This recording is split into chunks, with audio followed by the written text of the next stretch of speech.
Welcome to another episode of Follow the Brand TV. I am your host, Grant McGaugh, CEO of 5-Star BDM, a 5-star personal brand and business development company.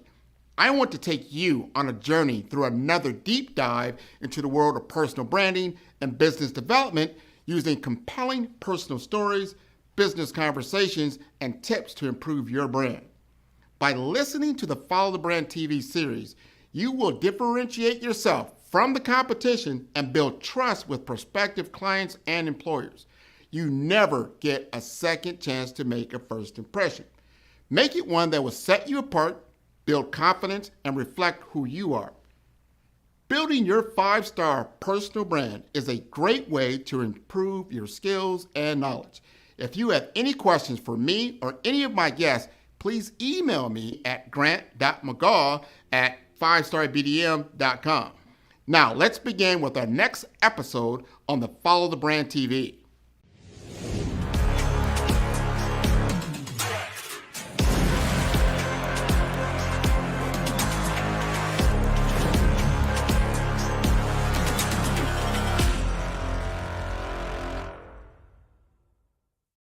Five-Star BDM, Brand Development Masters, is a professional consulting and advisory group keenly focused on business development services for the small to mid-sized business and entrepreneurs. Although every business is unique, they often share business development challenges that can be addressed through smart branding. Services include process improvement and operations, digital strategy and transformation, business intelligence, digital marketing, and personal branding. Our business and personal branding company has helped a number of professionals and organizations to optimize and grow. This results in more business, more opportunities, better reach, positive outcomes. Visit www.5starbdm.com today to learn more.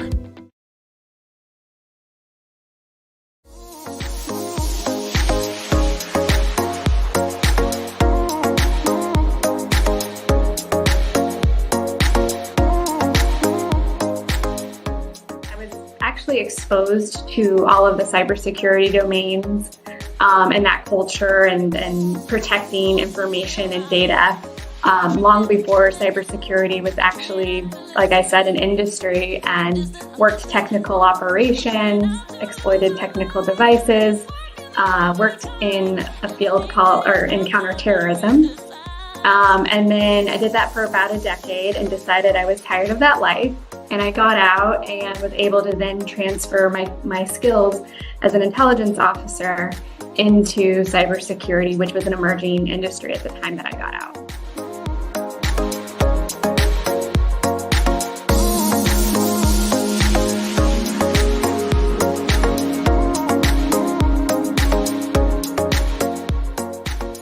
Bridging the gap for that divide that's there by providing the pathways in cybersecurity and education. Like, we are very focused on programming and the type of educational outreach that we can provide to our women so that they're educated and they know the industry that they're getting into.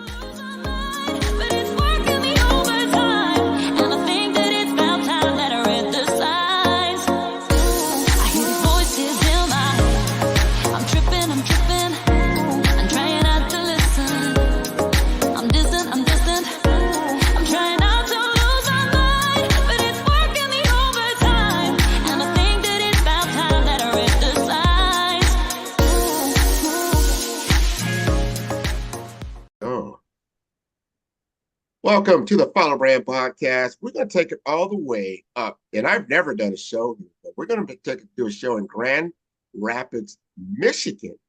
Michigan. Michigan. Oh my God, they won a championship in football. They've been doing some very phenomenal things. Even the Detroit Lions got out there and beat it this year. Yeah, we won't bring that up. It was a tough loss. But I think they'll have a good team going forward.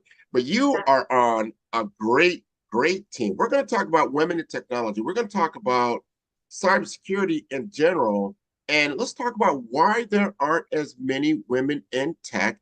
There's some reasons around that. And we want to get things out there that people say, hey, you have skill sets that are transferable, that are needed in the tech space. It's a matter of creating those opportunities to get more visible and give you the skill sets and the different certifications you might need to participate. But my goodness, I'm going to tell you that Angela's credentials are outstanding. And we're going to talk about this. So Angela, you like to introduce yourself? Hi, Grant. Thank you for having me. I'm so excited to be here. Yes, I'm from Grand Rapids, Michigan. My name is Angela Bergsma. I'm based here in Grand Rapids. I am the president and one of the founders of Latinas in Cyber. And in my day job, I work for Palo Alto Networks as a senior security practice manager as in the public sector. So work on securing the federal space with my stakeholders. So, well, let's talk about how you got there. Those are big things. You know, you're working for a major company in cyber in Palo Alto, but you've got background in the service and even previous to that. Tell us how your journey to get to where you're at right now. yeah, it's such an interesting journey. So I think I'll hit a little bit on how I got into cybersecurity and technology in general. And it was just a very diverse background. I actually was an art major at one point in college and decided at some point that art wasn't a very lucrative career path and ended up getting a degree in Spanish. And during this time, 9/11 happened. So I come from a very strong Navy family and decided to join the Navy after college and ended up doing the reserves with a degree in Spanish and specialized in something called naval intelligence. So worked on naval intelligence, got my clearances. This was all a time also in which Homeland Security wasn't even an agency at the time. We didn't have the cloud. Cybersecurity wasn't an industry. But I ended up getting clearances and moving out to DC and really having a very diverse and lucrative career in the intelligence industry, or what they call the intelligence community. So I was actually exposed to all of the cybersecurity domains and that culture and protecting information and data long before cybersecurity was actually, like I said, an industry, and worked technical operations, exploited technical devices, worked in a field called, or in counterterrorism. And then I did that for about a decade and decided I was tired of that life. And I got out and was able to then transfer my skills as an intelligence officer into cybersecurity, which was an emerging industry at the time that I got out. So that's a little bit. That's a heck of a story. I'm going to tell you. I mean, you go from learning, art and Spanish as a language to doing cyber security intelligence for the Navy. That's a huge leap. What skill set do you believe that you brought to the table that enabled you to be so successful?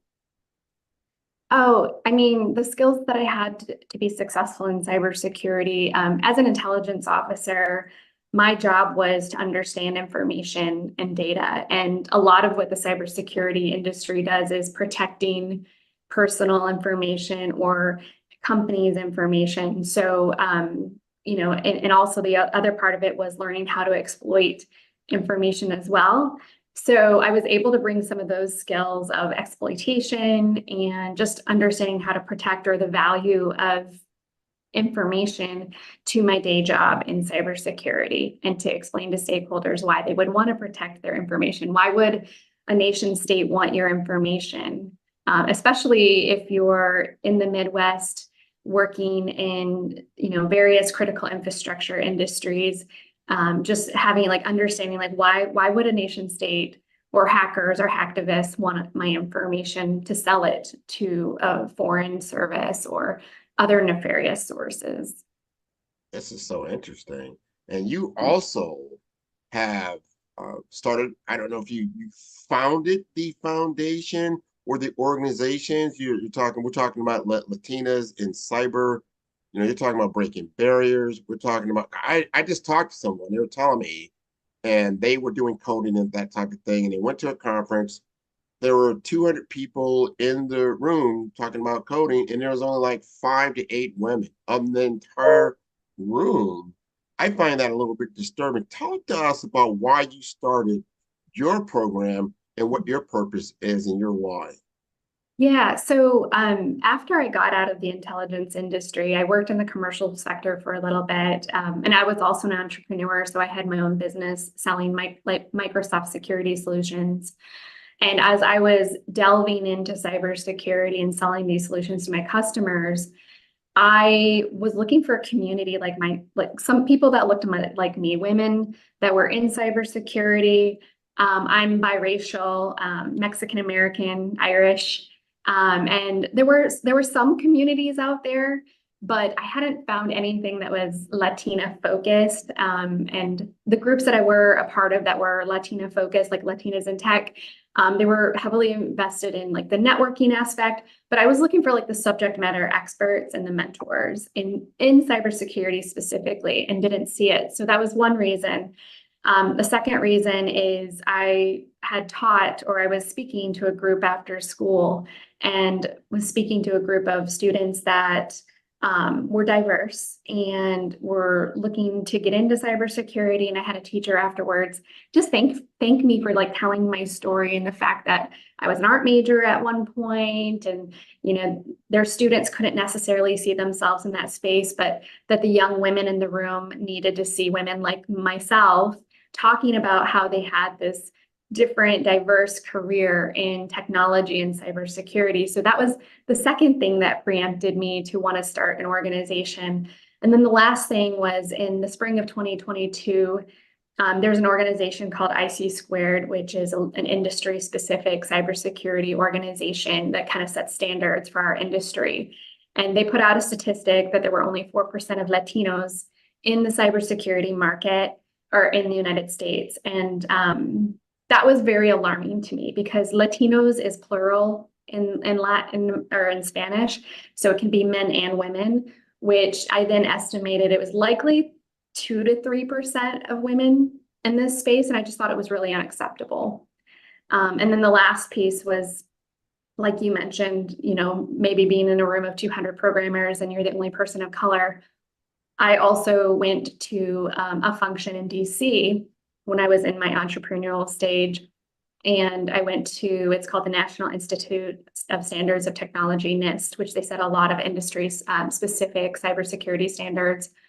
And I also was like the only woman of 40 men, and definitely the only woman of color. So I felt isolated and not having somebody that I could turn to like myself. So I really at that time was just like, I need to start this organization. And so I put out a call to action on LinkedIn, and I ended up finding a community of women, and slowly for almost 2 years now, we've been building Latinas in Cyber. We just became a 501c3 last summer. So we've got about 7,000 members across the nation, and we're doing a lot of great things. So thank you for asking.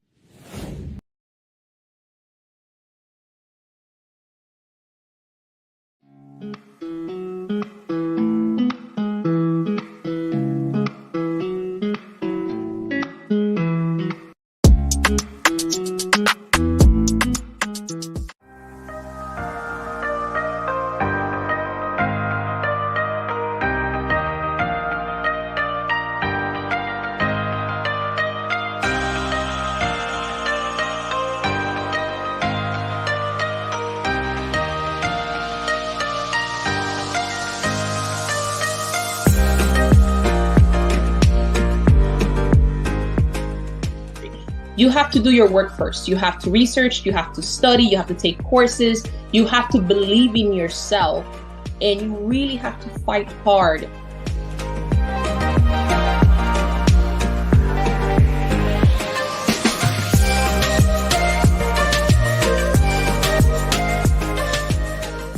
I see concerns, but I also see that as professionals like you and I in the industry, in this space, we need to help people and society by creating policies, frameworks, and guidelines not only for organization, but for people, because this is going to be, AI is everywhere.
I have my PhD in biomedical informatics, and I tend to focus and get really passionate around genomics, particularly when we talk about genomics for precision health, genomics for community and population health, so on and so forth, and some of the disparities and differences that manifest themselves in the human body based on your heredity, your ethnicity, your environmental impact and stimulus that's coming from outside of your control, and how that impacts the way you ingest medicine, the way your body takes in that medicine and delivers it throughout your cells.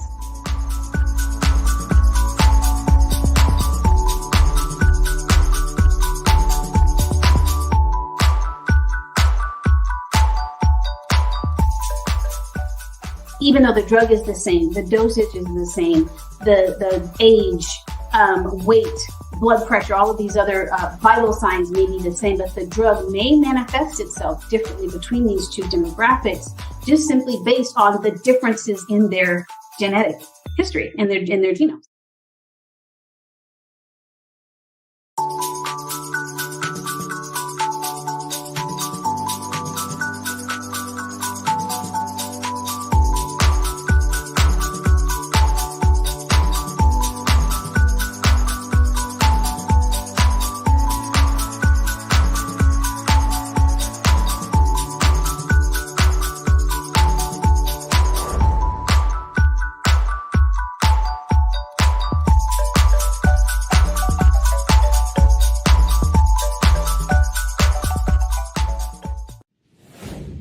Now, I am impressed. You're saying you started this only a couple of years ago, and you've got 7,000 members already?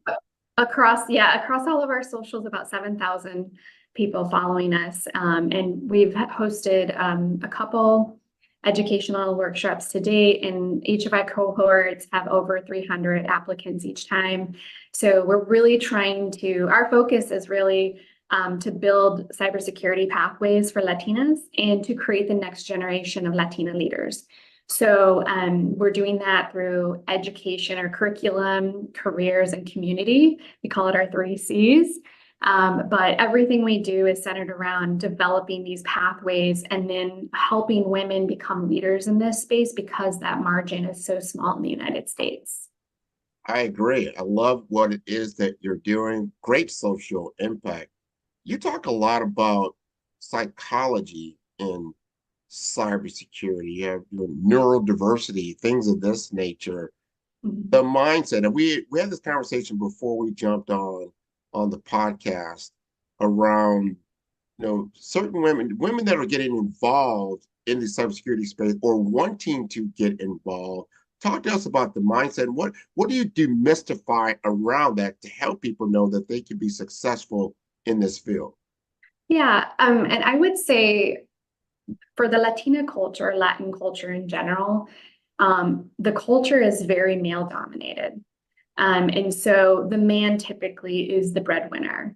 The man does the hard jobs. And so there's a little bit of us transforming, like, what does that look like in the home? Like, what does a woman contribute in the home? And are her skills transferable to get into a career in technology or cybersecurity? So it's educating women in our community that their skills as mothers, as teachers, or other industries that they may typically be in, as like caregivers or medical teachers, all of that, that there are skills in those other areas that they can bring into cybersecurity, because cybersecurity industry is so large. It's $1 trillion industry. There's roles in every type of domain. So you don't have to be the super technical person. You could be a salesperson. I'm sorry, I said I was a practice manager. I'm a senior program manager in the public sector. So I can organize and manage information and people really well. And as mothers, women can organize their families and their to-dos and, manage just so many different things.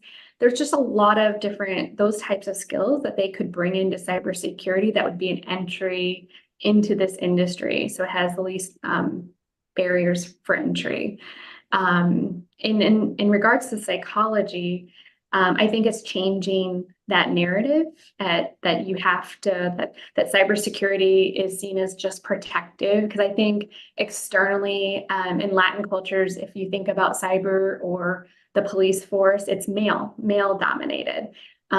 We have to shift the narrative in those homes that it's not necessarily male. It's a plethora of different roles and job functions. So you could be extremely good at organizing information. You can have the gift for gab and can sell services. There's just so much. So No, I love that because it's a big ecosystem. And I encourage our listeners to look at that aspect of it. And I work a lot in the hospital world. And I tell people all the time, the hospitals aren't just full of nurses and doctors. There's all kinds of different roles because it's a mini enterprise. So there's all kinds of things that you can actually find yourself doing even in that field.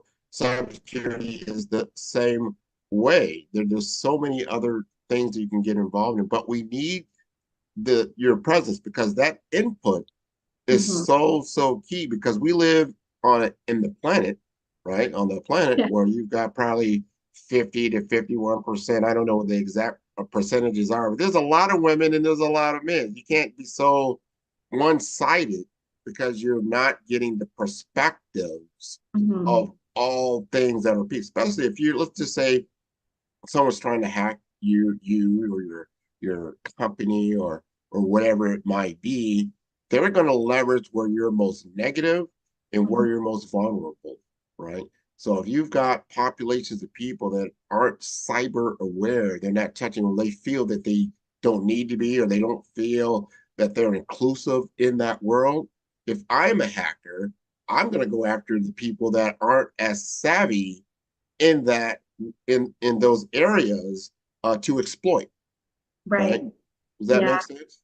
Yeah, and that's where I would say that the human is like the weakest link in cybersecurity. And in my government career, in my military or my government career, I specialized in, it's called human intelligence.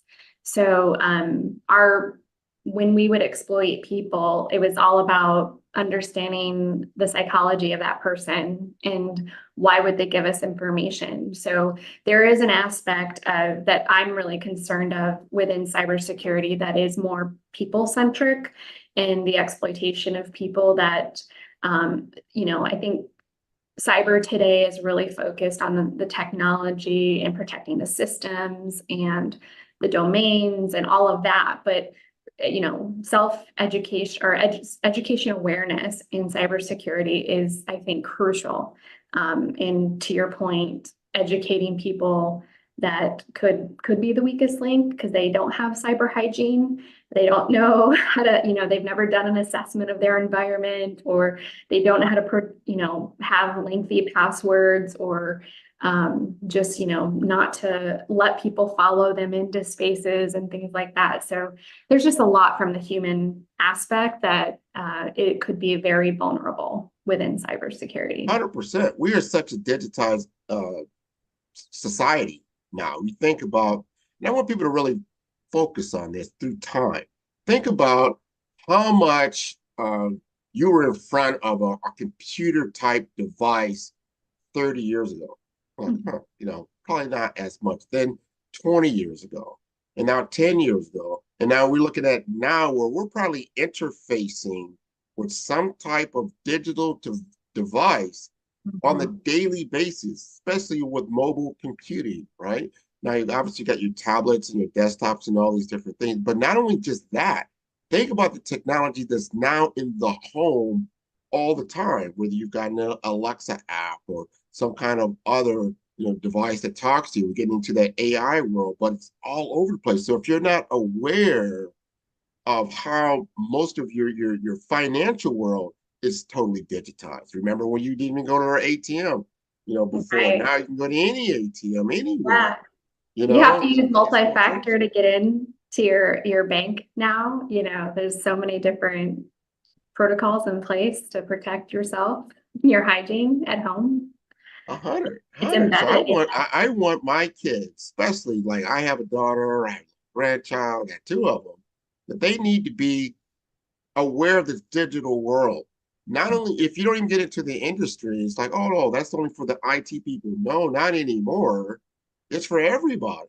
It's like driving a car. We all need to know how to operate a vehicle in our society. Certain people, or knowing how to take the subway, you know how to do that. You just need to know these things. Right. I like what you're doing because you're educating people like, hey, these are things you need to know. And you nailed it well about the human factor in cybersecurity, the social engineering that's taking place. Now, I don't care how much software you got out there and all these little locks. If somebody gets in there, you're giving away all the keys to the mansion, they're still going to get hacked. Yeah, I was actually at a conference this last week, and that is the biggest, like I work in public sector, and they talked about how businesses and people are the target of nation states from a cybersecurity perspective. And, they don't understand why or how. And the reality is that people have relationships and they have information that they themselves might think is not important, but to somebody that is targeting them, it could be important. And they might be a way to get to the end person or data or system that they're trying to get to. So, depending on where you work and the relationships you have, if you think about it, I'm sure you have so many connections. Could I get to Grant and then get to my ultimate target? If I knew Grant and befriended Grant, that's usually what nation states or our adversaries overseas, they do have targets here in the United States. They have operations that happen like in the clandestine aspect. So you very well could be that threat. So having operational security, which we call OPSEC in the military, knowing your surroundings, recognizing when people are asking you questions that just seem a little bit like, why would they be asking me about my company and these very in-depth kind of questions, like just having that awareness and then going through. So like, I think cybersecurity awareness training as well will help prevent some of those types of activities from happening.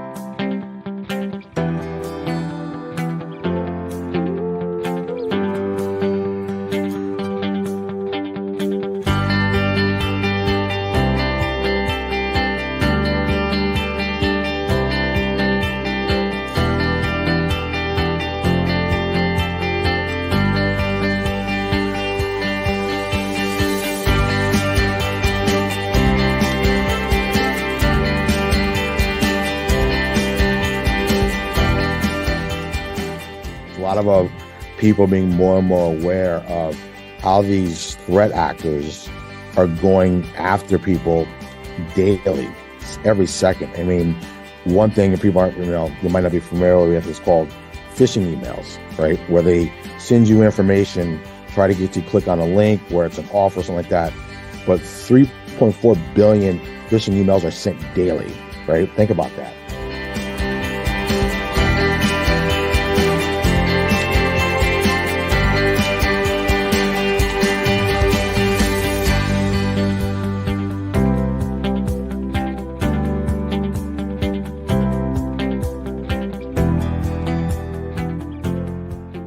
And they're saying for organizations, the average cyber attack is called a data breach, is costing $4.5 million to an organization.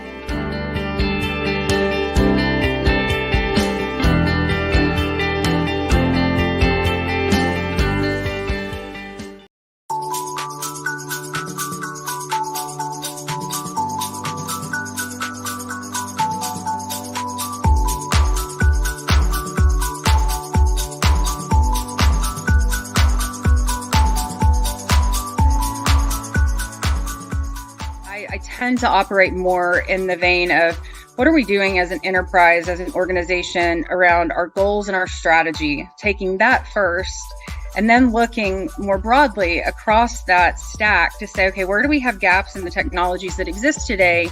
But more importantly, where do we have gaps in what we seek to achieve where technology is not going to be as efficient or as adequate as is necessary to meet those targets?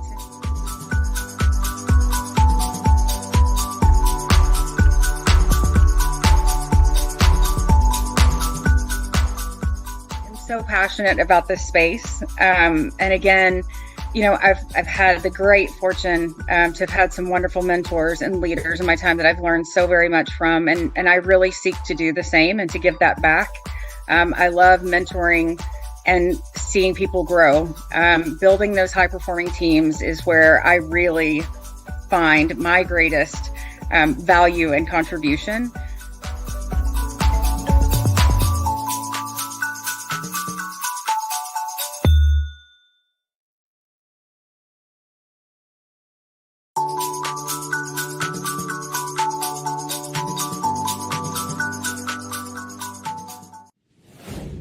Oh, I think everybody should have some cyber awareness training. Every single person.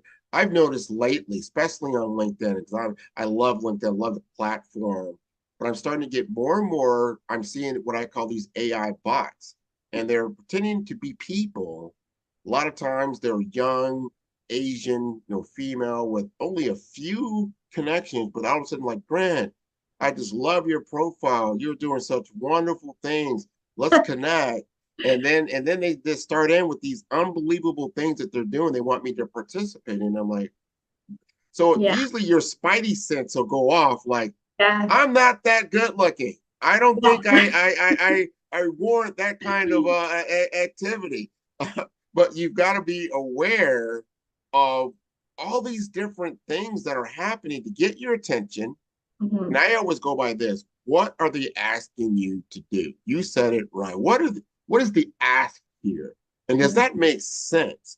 And what is the nature of this relationship? And does it align to what it is, why you're having this conversation in the first place?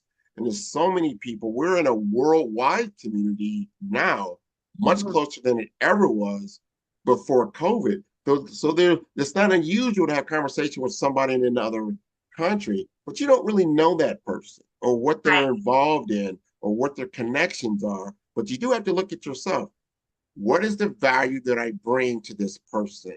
Mm-hmm. And why do they feel that it's valuable? And you've got to do some due diligence there. Yeah. Correct? And I think on LinkedIn too, make sure you have certain settings turned on. Don't allow them to see your connections. Don't allow them to export, because there was a function in there at one time where you could export your connections. So make sure you turn off some of those features. I would even say any personal information like a phone number or a personal email, don't have that connected to your LinkedIn if you don't want these people targeting you. And I do advocate for using LinkedIn and to target people for work and to build networking opportunities and connections. I mean, I use it all the time, and I help our members like understand the value of networks and building your network on LinkedIn, but be purposeful, be safe with the information you put out there. Like you said, are these people connecting with me from countries that are not friendly to the United States? There are like 5 to 8 countries, I believe, that are considered, not friends with the United States. I would advise blocking connections from those countries, just because you are a US citizen and you have US relationships. You're likely connected to Fortune 500 organizations with powerful people as a CEO. So those are valuable connections to somebody that might be targeting those organizations. Exactly. And I'll go back to what I even said. What are they asking you to do? Mm-hmm. And to your point, what kind of information are you putting out there, and understanding that public information is public. Certain things should be private. And if you put something out in a public forum and it's public, that means anybody has access to it. So be aware of those things. But we're going to circle back to our original conversation, which is women in tech. We're doing this series because I know there's a lot of women in technology, but it's not always that visible, or they're kind of scattered throughout. And I still go back to what you said earlier. Wow, you started this 2 years ago. You got 7,000 people that are like, yes, I want to be a part of this organization. I want to have people that look like me, to understand what I'm doing, and have that mentorship and have the opportunity for someone to advocate for me. And then I have all these different things that can have these conversations, because women in technology is a big thing. I think it's big business. Yeah, it is. And at Latinas in Cyber, we're really creating that divide, or we're bridging the gap for that divide that's there by providing the pathways in cybersecurity and education. Like, we are very focused on programming and the type of educational outreach that we can provide to our women so that they're educated and they know the industry that they're getting into. And so we do that. We offer a full life cycle of programs from a cohort perspective, where we bring in industry experts to speak to them as they're learning about cybersecurity in the different domains. We've partnered with Google and IC Squared and also Fortinet, some major organizations in the cybersecurity industry, to deliver education. And I think that's really key, is providing the education so that these women can get into this industry. And we're creating that workforce, and we're adding to the workforce. We're going to change that 2% so that it's 10% someday here in the United States, because it's really unacceptable, to be honest. And it's dangerous. We've got to educate our communities around. If you're operating in a digital ecosystem all the time, you've got to be cyber aware. And we've got to, and I love how you've gotten these other companies to, like, you know what, let's jump in here. Let's educate. Let's get people familiar, so everyone's familiar with each other. And when you have familiarity, you can get things done. You can be more open. You can go like, okay, this is what you need to do to get to where you want to go. Let's take what your passion and your purpose is all about, and see where we can get you to where you will fit into this organization and do great work.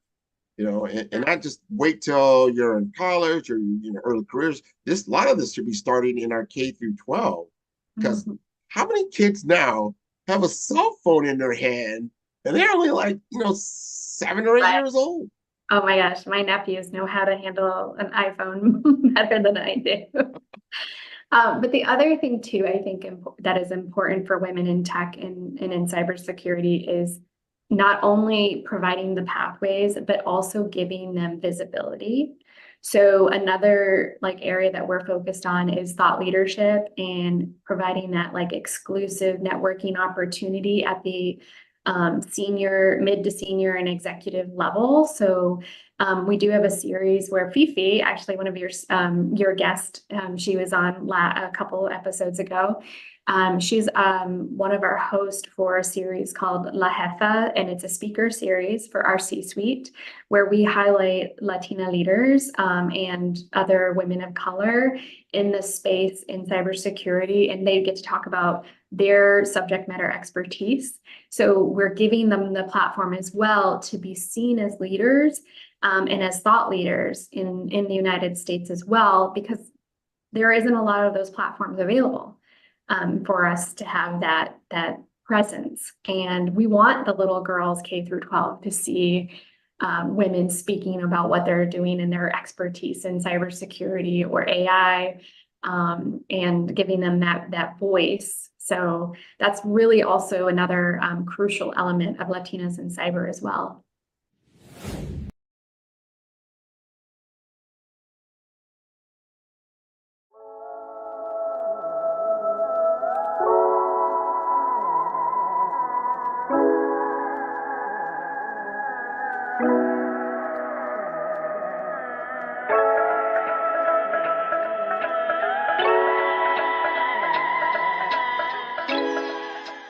I'm a technology strategist, and what that means is I sit with businesses, I try to understand where they want to go, how they want to get there, and figure out how we use technology to get the business there. So my role is actually very simple. It sounds complicated, but it's very simple.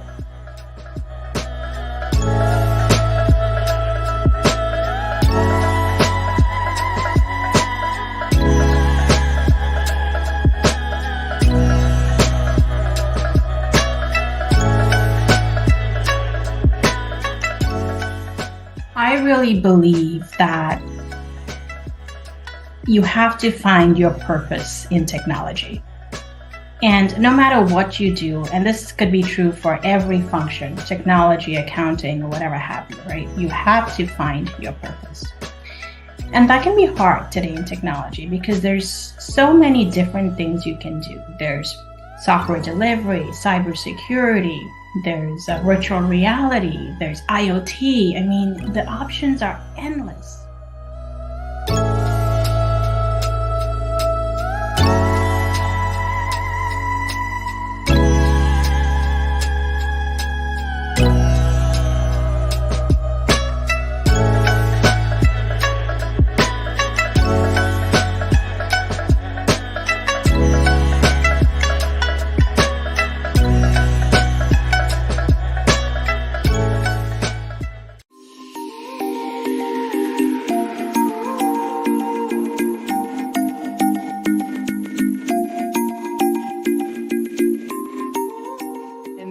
The health system that I grew up in, that my mom worked at, they were embarking on their epic journey. And so I was hired into a new role here that they had, which was the Chief Technology Officer. And so my scope of responsibilities here is all on the tech side predominantly, but we play such an integral role with our application colleagues and with our epic colleagues. So that's where I joined the organization here.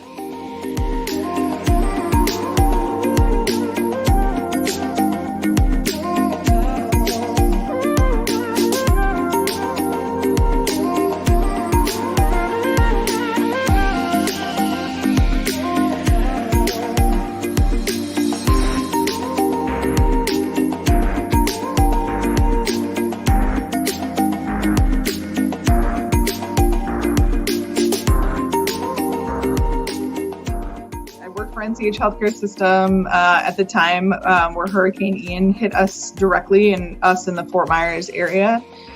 So in healthcare IT, we are driven by disaster recovery, right? Like we plan for it our whole careers. Like that's the first thing you learn about when you come into an IT organization is what's the disaster recovery plan? And typically, once you've been in the industry for some time, you are used to working through disasters.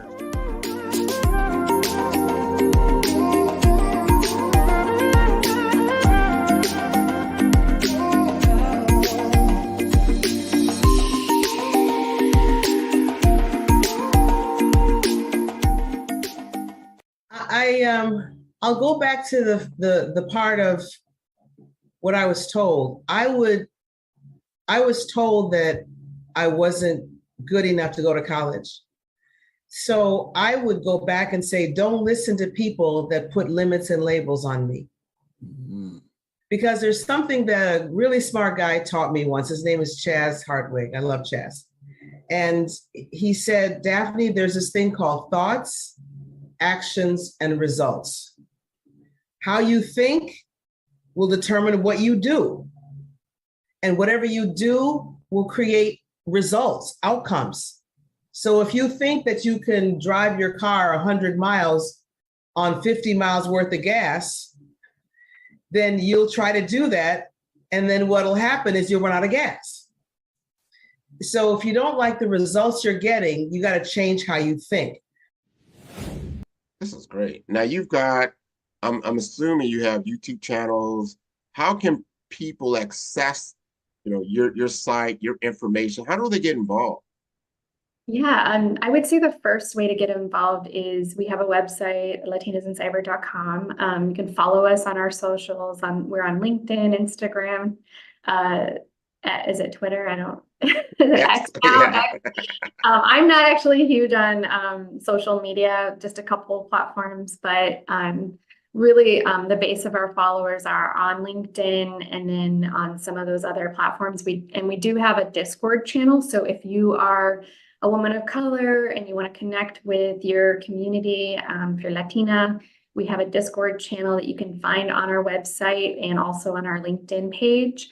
And that is actually an amazing community. We have over, I think, 700 members in that Discord channel now, where women are connecting all over the United States in different regions, and just, introducing themselves, offering to connect with each other on LinkedIn. I actually just had somebody who posted that she, is in cybersecurity, but she just got her PMP. So I'm, cybersecurity program manager, PMP certified, and has offered to connect with her and kind of guide her if she's looking for opportunities. So it's just a great place to meet others. So those would be primarily the places I would say they can connect with us.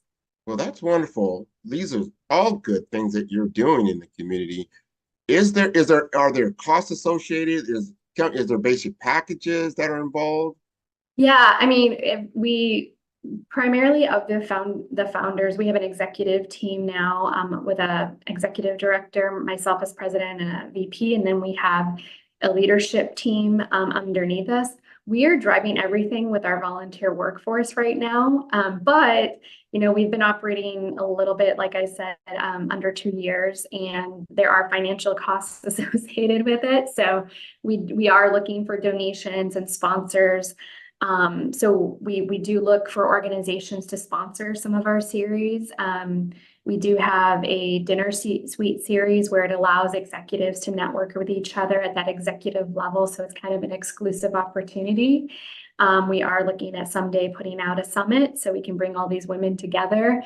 So there are operating costs around that. And in regards to some of our education programs, some of them have been donated to us in kind by some of the organizations we're working with. And there are others, like we do have a CISSP program that we're working on, but we are requiring some funds for that. So if there anybody out there that's interested in donating to our cause or would like to be a sponsor of some of these educational programs so that we can hire the program managers and pay for vouchers and pay for books, those are some of the things that we're looking for as an organization. No, I love that. That is a call to action. I'm involved with so many different cyber companies. So just like yourself, Palo Alto, the Fortinets of the world, the Trellix of the world, the Ciscos of the world, and there's a lot of them. They would benefit from this type of organization because they get the exposure and then they're in awareness and the wide, and actually helps the whole community to become stronger together. And I really, really like that. Now I'm going to ask you one last question. And this is curious to me because it makes me smile that I look at your journey where you were before you had Latinas in cybersecurity, and you started as a person of one, and where you're at now. Yeah. Talk to me. How do you feel about that? Honestly, I like to do things selfishly or selflessly. I'm a patriot. I fought for my nation for over a decade. So giving back and helping our community and women in general is just a passion project for me. So we had an event in the beginning of the year where we kicked off a goal.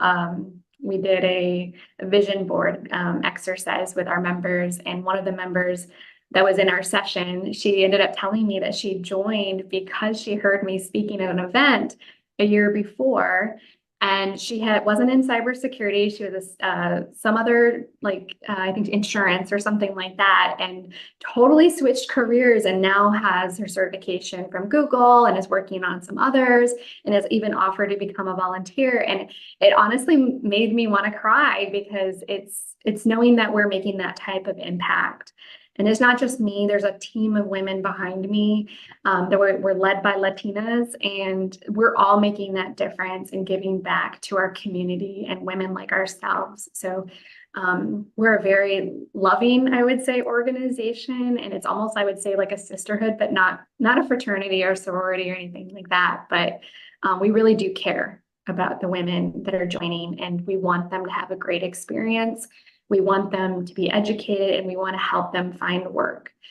So yeah, I would say everybody that's involved feels, just humbled by the experience. Well, I'm humbled that you're on the Follow Brand podcast. This has been a wonderful experience with you, and I'm looking forward to you sharing that with your community, because this is so important. I'm just thinking about how many people are going to now hear about this program that they were not aware of it, and it's going to change lives. I think that's so important. Now, if they want to look you up on LinkedIn, tell us about where your social handles are so they can get a hold of you. Yeah, I am on LinkedIn. I'm on Instagram. Those are pretty much the only places I'm at.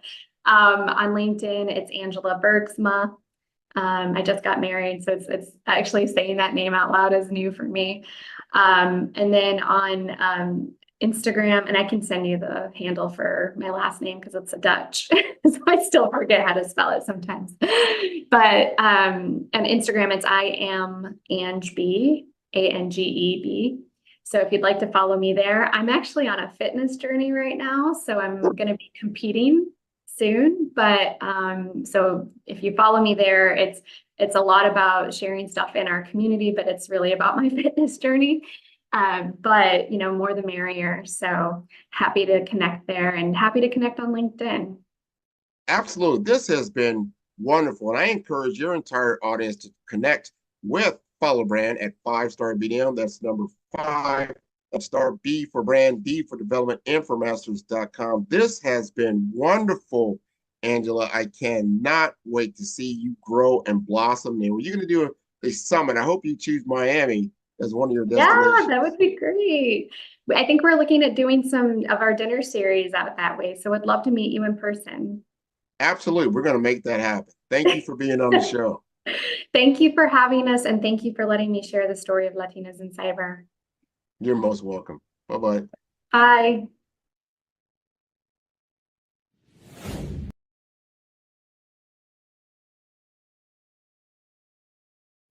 Follow the Brand TV broadcast host, Grant McGaw, as he visits with top executives and entrepreneurs to find out their secrets of success with their personal brand.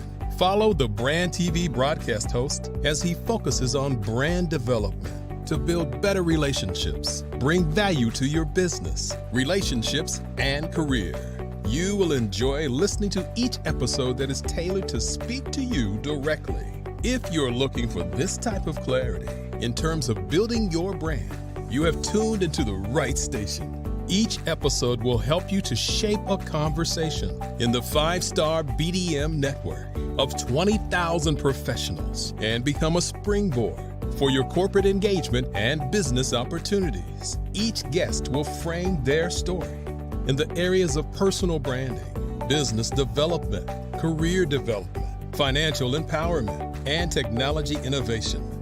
Grant McGaw explains why he is the CEO and owner of his own professional career. Grant is an accomplished business leader and entrepreneur who wants to give back to individuals to grow their personal brand strategy. Tune in as he weaves his story about new possibilities, while to you exceed expectations. If you love storytelling, this show will make for fun. 5-Star BDM, Brand Development Masters, is a professional consulting and advisory group keenly focused on business development services for the small to mid-sized business and entrepreneurs. Although every business is unique, they often share business development challenges that can be addressed through smart branding. Services include process improvement and operations, digital strategy and transformation, business intelligence, digital marketing, and personal branding. Our business and personal branding company has helped a number of professionals and organizations to optimize and grow. This results in more business, more opportunities, better reach, positive outcomes.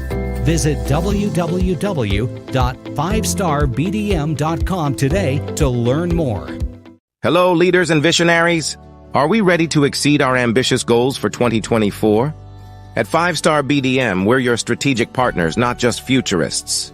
To the trailblazers in business development, healthcare, and IT, you need a path to realize your vision for growth. Our tailored consulting services are your stepping stones to success.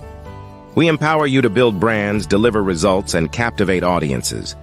In healthcare and IT, innovation is progress. At 5-Star BDM, we ensure your operations beat with precision, efficiency, and care. Join those who shape the future. Connect with us today. Let's set the stage for a defining quarter. With 5-Star BDM, it's not just business development, it's a beacon of excellence.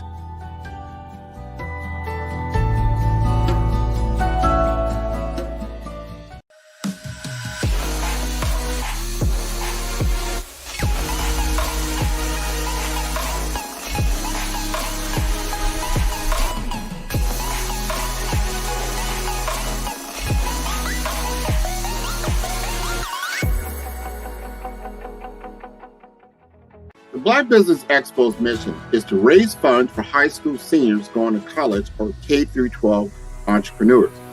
This expo is a fundraiser for students. Please, you may go to www.blackbusinessexpousa.com to donate to the scholarship fund or use the Cash App at $BBXUSA. Our goal is to give laptops and up to $5,000 to 10 students. Students can register online at www.blackbusinessexpousa.com. Every dollar counts. Please donate to the Black Business Expo USA Scholarship Fund.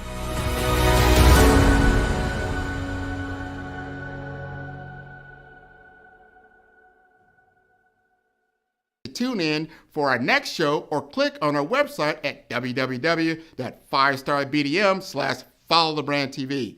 Thank you.